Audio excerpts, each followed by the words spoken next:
Have you ever heard of the Glad game? It's a game that Pollyanna would play whenever things weren't going her way. This game is played in the book Pollyanna by Eleanor H. Porter. The way you play this game is whenever you're in a place where you think there's nothing good about your situation, you try and find something to be glad about. Pollyanna played this game all the time, and she taught it to her whole town, and it changed a lot of lives. Now, you might be thinking, well, Pollyanna and this so-called Glad game are in a book, not real life. So I want to tell you a personal story of when I used Pollyanna's Glad game in my life. I used to do barn dance, and I loved it. But there are times in everything you do when you just have a bad day. That day, my teammates weren't listening to my teacher. She was getting really frustrated. We had to change several things in our dance. People were missing, and overall, it was not a very good practice. On the way home, I was carpooling with some of my friends, and they were telling their older sister, who was driving us, how terrible the whole thing had been. I had recently reread Pollyanna, and although I wholeheartedly agreed with them, I had decided while I was reading it that I was going to try and play the Glad game more. So I asked them what they thought had gone good about it. They said that nothing had been good. So I started saying what I thought had been good. It was a little hard at first, but I started focusing on the little things, like how we had finally perfected one dance move that we had been working on for a long time. Or how at least we got to go home to a nice dinner and a warm bed, unlike a lot of other people. Eventually they started to pick up on the idea, and we thought of some pretty good ones. The whole mood in the car changed. Instead of being grumpy and tired, they were all now invigorated, and we started having a contest to see who could come up with the gladdest things about that day. In an article posted by the Mayo Clinic about positive thinking and how it reduces stress, it says, "Positive thinking doesn't mean you keep your head in the sand and ignore life's less pleasant situations. Positive thinking just means that you approach unpleasantness in a more positive and productive way. You think the best is going to happen, not the worst." Like this quote says, you don't have to ignore all of the bad things to be positive. I think people get that mixed up a lot.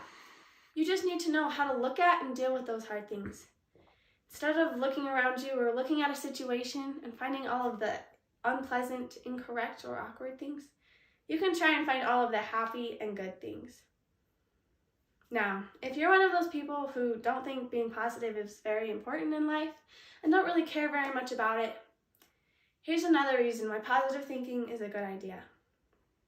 Positive thinking can help with your health. Now, you might be thinking that I have no clue what I'm talking about, but in an article done by Johns Hopkins Medicine about the power of positive thinking, Lisa Yannick, assistant professor of medicine, said, "The mechanism for the connection between health and positivity remains murky, but researchers suspect that those who are more positive may be better protected against the inflammatory damage of stress. Another possibility is that hope and positivity help people make better health and life decisions and focus more on long-term goals."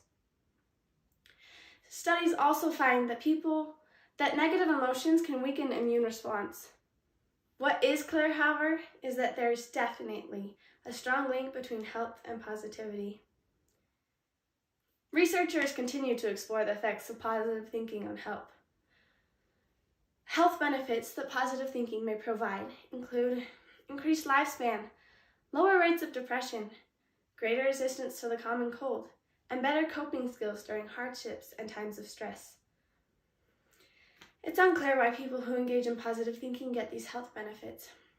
One theory is that having a positive outlook enables you to cope better during stressful situations, which reduces the harmful effects of stress on your body. If we don't pay attention to the good things in life, life can get a lot more stressful, and stress can cause physical problems, which I'm pretty sure no one wants. Now, I don't know about you, but I'm one of those people who do like to be happy. But I've had some times in my life where I was pretty sure that my happiness was ruined and I'd never be able to be happy again. But thankfully, that's not true. In the book, A Man's Search for Meaning by Viktor Frankl, it says, Everything can be taken away from a man, but one thing, the last of the human freedoms, to choose one's attitude in any given set of circumstances, to choose one's own way. I think this is absolutely true. Even if you're having a rotten day, or a rotten week, or even a rotten year, the joy we feel doesn't need to have anything to do with our circumstances. We always have the power to be happy if we want it. Now, I'm not saying that you should never allow yourself to be sad. You should always be happy and always be positive. Life is hard, and you need time to let yourself feel all of those negative emotions. But don't let yourself get swallowed up in all of that negativity. It's okay to feel those bad emotions, but know that things can change and can get better. And next time you feel like you're in the depths of despair, try and find something good about your situation. If you find yourself thinking about all the bad things that are happening, I want you to say to yourself, yes, this is bad. And yes, this is hard. But I can embrace this hardship as it is and still choose to be happy. I understand, though, that it doesn't work in all situations to just be happy. It's unfortunately not as easy as it sounds. So, if that's not working for you, another way you could put it is, it's not as bad as it could be. Because there's always someone somewhere who has it worse than you. And then maybe come up with a few things you're glad you don't have to deal with that somebody else might be dealing with. Now, like I said before, I've had some times in my life where I was pretty sure that my life was ruined and that I'd never be able to be happy again. My parents are going through a divorce right now. That has been really hard, and there has been times where I couldn't just choose to be happy, no matter how hard I tried. It just didn't work. But I could always find something about my situation that could be worse. Although positive thinking doesn't magically take all of my problems away, I'm so much happier when I look for the glad things. As Pollyanna said, there's something about everything that you can find to be happy, that you can find to be glad about if you keep hunting long enough to find it. Thank you.